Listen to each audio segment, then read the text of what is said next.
জেলার সবচেয়ে বড় অফিসার ডিএম আফিয়া এক সকালে সাধারণ পোশাকে কোনো সরকারি ঔজ্জ্বল্য ছাড়াই বাজারে সবজি কিনতে পৌঁছালেন।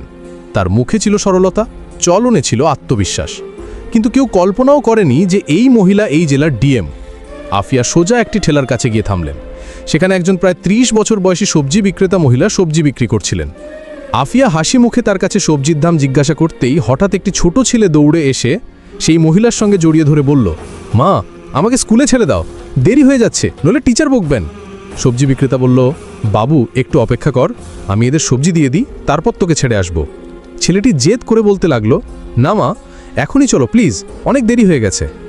এসব দেখে ডিএম আফিয়ার মন গলে গেল। তিনি হেসে বললেন, আপনি বাচ্চাকে স্কুলে ছেড়ে আসুন, আমি আপনার দোকান সামলাচ্ছি।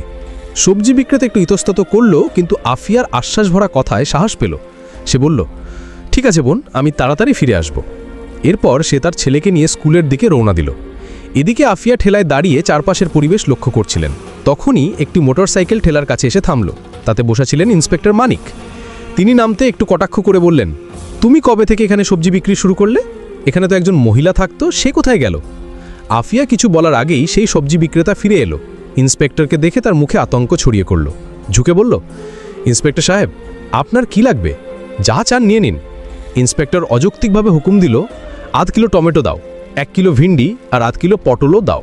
মহিলা কিছু না বলে তাড়াতাড়ি সবজি ওজন করে দিল। ইন্সপেক্টর একটি টাকাও না দিয়ে মোটরসাইকেলে উঠে চলে গেল।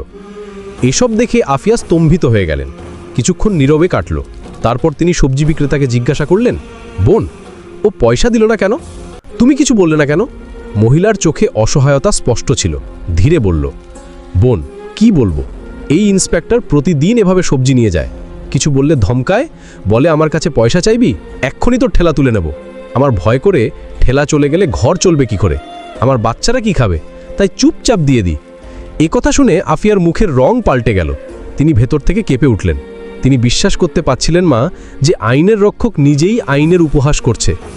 গম্ভীর স্বরে তিনি বললেন, বোন, এখন থেকে এমন হবে না, আমি এখন তোমার সঙ্গে আছি, ন্যায় বিচার করানো আমার কর্তব্য।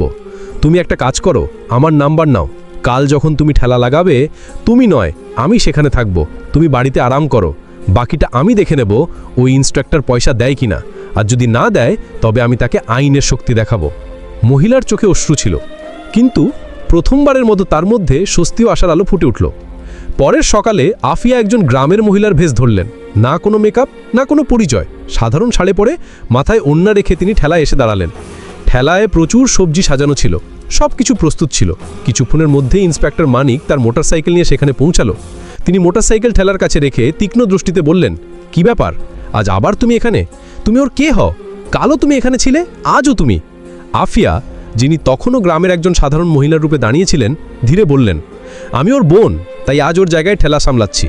ইন্সপেক্টর ঘৃণ্য হাসি দিয়ে বলল, তাহলে তুমি তো আর বোনের চেয়েও সুন্দর, আজ খুব সুন্দর লাগছে। তারপর চোখ দিয়ে তাকে মাথা থেকে পা পর্যন্ত দেখতে লাগলো এবং অশোভন স্বরে বলল, যাই হোক, এসব ছাড়ো, আমাকে 1 কিলো টমেটো দাও, সঙ্গে একটু ধনিয়ার মরিচও দিও। আফিয়া কোনো প্রতিক্রিয়া না দেখিয়ে সবজি ওজন করে চুপচাপ তার হাতে দিলেন। ইন্সপেক্টর সবজি নিয়ে ফিরতে যাচ্ছিল এবং মোটরসাইকেল স্টার্ট করলো। তখন আফিয়া কঠিন কণ্ঠে বললেন, থামুন, আপনি এখনও সবজির পয়সা দেননি, পয়সা দিন, এভাবে চলবে না। ইন্সপেক্টর বিরক্ত হয়ে বলল, কিসের পয়সা? আমি তো প্রতিদিন ফ্রি নিই, তোমার বোনের কাছে জিজ্ঞাসা করো, সে তো কিছু বলে না, আর তুমি আমার সামনে বেশি কথা বলো না। তিনি আবার যেতে লাগলেন। তখন আফিয়া দ্রুত বললেন, আপনি আমার বোনের কাছ থেকে যেভাবে নিয়েছেন নিক, আমার কাছ থেকে নয়। সবজির পয়সা দিতে হবে, আমাদেরও পয়সা খরচ করে এই সবজি আনতে হয়, আর একদিন সবজি না বিক্রি করি তবে আমাদের ঘরে চুলা জ্বলে না। আপনার মতো লোক ফ্রিতে সবজি নিয়ে আমাদের পেটে লাথি মারে। এই কথা শুনে ইন্সপেক্টরের চেহারা অহংকারে জ্বলে উঠল। তিনি রেগে গিয়ে আফিয়ার গালে একটি জোরালো চড় মারলেন। আফিয়া টলে গেলেন, কিন্তু নিজেকে সামলে নিলেন। চোখে অশ্রু ছিল, কিন্তু আত্মসম্মান আর চুপ থাকতে প্রস্তুত ছিল না। কাপা কণ্ঠে আফিয়া বললেন, আপনি একজন মহিলার ওপর হাত তুলে খুব বড় ভুল করেছেন, এর পরিণাম ভোগ করতে হবে আপনাকে। ইন্সপেক্টর আরও উত্তেজিত হয়ে চিৎকার করে বলল, তুই আমাকে শেখাবি? তোর এত সাহস, এখনই দেখাচ্ছি। তারপর তিনি আফিয়ার চুল ধরে টানলেন। আফিয়া ব্যথায় কুঁকিয়ে উঠলেন, কিন্তু চুল ছাড়িয়ে বললেন, এসব খুব খারাপ হচ্ছে, আমি তোমার বিরুদ্ধে রিপোর্ট করব, তোমাকে সবজির পয়সা দিতেই হবে। কিন্তু ইন্সপেক্টর তার পদের মদে মত্ত ছিলেন। বললেন, রিপোর্ট? তোর এত সাহস? তুই একটা সবজি বিক্রেতা, আর আমি এই থানার ইন্সপেক্টর, আমি তোকে এখানে দাঁড়িয়ে কিনে নিতে পারি। বেশি কথা বললে উল্টো তোকেই জেলে ভরব। এই বলে তিনি মোটরসাইকেল স্টার্ট করে চলে গেলেন। আফিয়ার আগে কাঁপছিলেন, তবু তিনি নিজেকে সংযত রাখলেন। তিনি জানতে চাইলেন এই ইন্সপেক্টর কতটা নিচে নামতে পারে।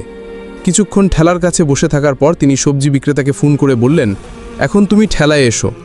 সবজি বিক্রেতা আসতেই আফিয়া চুপচাপ সেখান থেকে চলে গেলেন। বাড়ি গিয়ে তিনি সাধারণ পোশাক বদলে হলুদ রঙের সালোয়ার স্যুট পরে একজন সাধারণ মহিলার মতো থানায় পৌঁছালেন। থানায় পৌঁছে দেখলেন ইন্সপেক্টর মানিক সেখানে নেই, একজন হাবিলদার ডেস্কে বসা ছিল। আফিয়া সরাসরি তাকে জিজ্ঞাসা করলেন, আমাকে রিপোর্ট করতে হবে, ইন্সপেক্টর মানিক কোথায়? আর এসএইচও সাহেবের সঙ্গে দেখা করতে হবে। হাবিলদার জবাব দিল, ইন্সপেক্টর সাহেব কিছু কাজে বাড়ি গেছেন, আর এসএইচও সাহেব ফিল্ড ভিজিটে বাইরে গেছেন, আপনি চাইলে একটু বসুন। আফিয়ার চোখে এখন ন্যায়ের আগুন জ্বলছিল, আর এই আগুন আর থামতে প্রস্তুত ছিল না।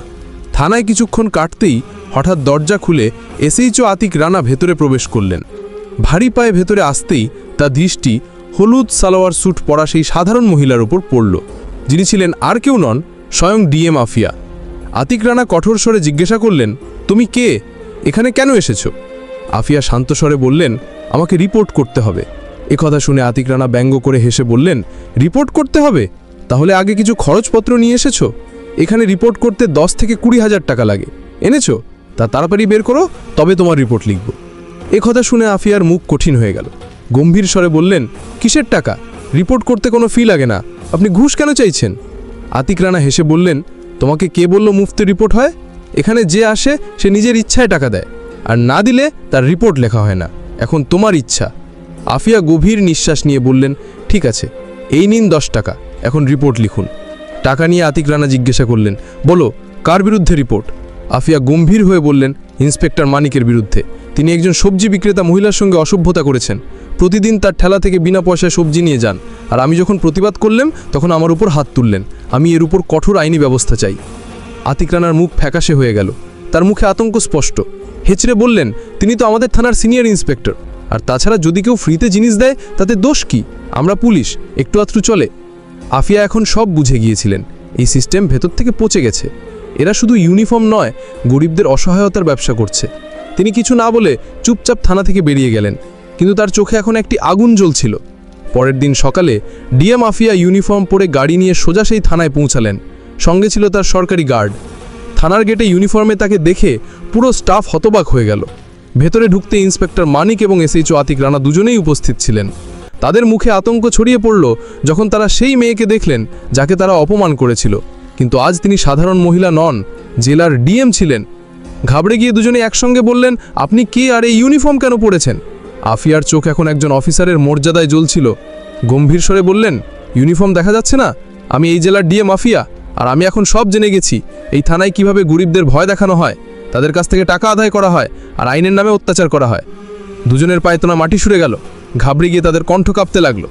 ম্যাডাম, আপনি কি বলছেন? আপনি যদি সত্যি ডিএম হন তাহলে কোনো আইডি দেখান। আফিয়া একটিও কথা না বলে তার ব্যাগ থেকে সরকারি পরিচয়পত্র বের করে আতিক রানার সামনে রাখলেন। আইডি দেখে আতিক রানার হাত কাঁপতে লাগলো, তার মুখ থেকে সব রং উড়ে গেল। তৎক্ষণাৎ হাত জোর করে ঝুঁকে বললেন, মাফ করুন ম্যাডাম, আমি জানতাম না যে আপনি ডিএম, আমার থেকে খুব বড় ভুল হয়ে গেছে। পেছনে দাঁড়ানো ইন্সপেক্টর মানিকও ততক্ষণে ঘাবড়ে গিয়েছিলেন। তিনিও হাত জোর করে বললেন, ম্যাডাম জি, মাফ করুন, যা হয়েছে ভুলে হয়েছে, আর কখনো হবে না। দুজন অফিসারই লজ্জায় মাথা নিচু করে দাঁড়িয়েছিলেন, কিন্তু ডিএম আফিয়ার কণ্ঠে এখন কোনো নরমি ছিল না। কঠোর স্বরে বললেন, আজ থেকে তোমরা দুজনই সাসপেন্ড। ইউনিফর্ম পরে তোমরা যা করেছো তার হিসেব এখন আইন করবে। এই জেলায় এখন গরিবদের অপমান হবে না, আর ইউনিফর্মের আড়ালে লুটপাটও হবে না। তারপর পেছনে দাঁড়ানো স্টাফকে নির্দেশ দিলেন, এদের দুজনকে তাৎক্ষণিক সাসপেন্ড করা হোক এবং তাদের বিরুদ্ধে বিভাগীয় তদন্ত শুরু হোক। পুরো থানা এখন নিস্তব্ধ। ডিএম আফিয়া আরেকবার প্রমাণ করলেন যে ইউনিফর্ম শুধু ক্ষমতা নয়, দায়িত্বের প্রতীক। আফিয়া কঠোর স্বরে দুজন অফিসারের দিকে তাকিয়ে বললেন, তোমরা দুজন মাফের যোগ্য নাও। আজ যা করেছো তা একজন অফিসার নয়, একজন অপরাধী করে। আমি যদি তোমাদের মাফ করি তবে তোমরা আবার একই কাজ করবে, আবার কোনো গরিবকে পিষবে, আবার কোনো নিরীহের কণ্ঠরোধ করবে। এই বলে তিনি এগিয়ে যেতে লাগলেন, কিন্তু তখনই ইন্সপেক্টর মানিক এবং এসএইচও আতিক রানা দুজনেই তার পায়ে পড়ে গেলেন। তাদের চোখে অনুতাপ আর মুখে লজ্জা স্পষ্ট ছিল। আতিক রানা বললেন, ম্যাডাম আপনি ঠিক বলছেন, আমরা সত্যি মাফের যোগ্য নই, কিন্তু একটা শেষ সুযোগ দিন, আমরা সত্যি বদলে যাব। আজ থেকে কোনো গরিবকে কষ্ট দেব না, কারো কাছ থেকে অযথা টাকা নেব না, আর প্রত্যেক ফরিয়াদি সম্মান করব। মানিকও মাথা নিচু করে বললেন, মাফ করুন ম্যাডাম, প্রতিজ্ঞা করছি আর এমন ভুল হবে না। আর যদি হয় তবে আপনি আমাদের সাসপেন্ড নয়, সোজা জেলে পাঠিয়ে দিন। আফিয়া কিছুক্ষণ চুপ করে রইলেন। তাদের দুজনের ভিজে চোখ আর ভীত মুখের দিকে তাকিয়ে রইলেন। তারপর গভীর নিঃশ্বাস নিয়ে গম্ভীর স্বরে বললেন, ঠিক আছে, আমি তোমাদের মাফ করছি, কিন্তু এটাই শেষ সুযোগ। পরের বার যদি কোনো গরিবের কণ্ঠ আমার কাছে পৌঁছায়, যদি কেউ বলে থানায় অবিচার হয়েছে, তবে আমি তোমাদের শুধু সাসপেন্ড নয়, জেলের পেছনে ঢুকিয়ে দেব। আর এবার কোনো মাফ হবে না। দুজন অফিসার মাথা নিচু করলেন। তাদের আত্মসম্মান চূর্ণ হয়ে গিয়েছিল, কিন্তু এখন তাদের মধ্যে সংশোধনের একটি সত্যিকারের ঝলক ছিল। আফিয়া থানা থেকে বেরিয়ে যাওয়ার সময় পুরো স্টাফের দিকে একবার তাকিয়ে বললেন, পুলিশের ইউনিফর্ম ভয় দেখানোর জন্য নয়, ভরসা দেওয়ার জন্য। এই ইউনিফর্মের সম্মান তখনই হবে যখন এটি পরা ব্যক্তি সম্মান দিতে শিখবে। ডিএম চলে যাওয়ার পর পুরো থানায় নীরবতা ছড়িয়ে পড়ল। সবার মুখে লজ্জা আর চিন্তার রেখা ফুটে উঠল। সেই দিনের পর পুরো থানা যেন বদলে গেল। এখন আর কেউ ঘুষ নিত না, কোনো গরিবের কণ্ঠ দমানো হতো না, প্রত্যেক ফরিয়াদির কথা শোনা হতো, রিপোর্ট বিনা টাকায় লেখা হতো, রাস্তা থেকে বাজার পর্যন্ত পুলিশ মানুষের সাহায্য করতে দেখা যেত। সবজি বিক্রেতা মহিলাও তার ঠেলায় হাসি মুখে বসত, কারণ এখন তার কোনো ভয় ছিল না। এই গল্প আমাদের শেখায় যে সাহস আর সততার চেয়ে বড় কোনো শক্তি নেই। যদি কোনো পদে বসা ব্যক্তি অবিচার করে, তবে তার ইউনিফর্ম নয়, তার কর্ম কথা বলে। আর যখন সত্য বলার মানুষ উঠে দাঁড়ায়, তখন পুরো সিস্টেম বদলে যেতে পারে। যদি এই ভিডিও আপনার পছন্দ হয় তবে একটি লাইক করুন। গরিবদের কণ্ঠ আরও মানুষের কাছে পৌঁছানোর জন্য আমাদের চ্যানেল সাবস্ক্রাইব করতে ভুলবেন না।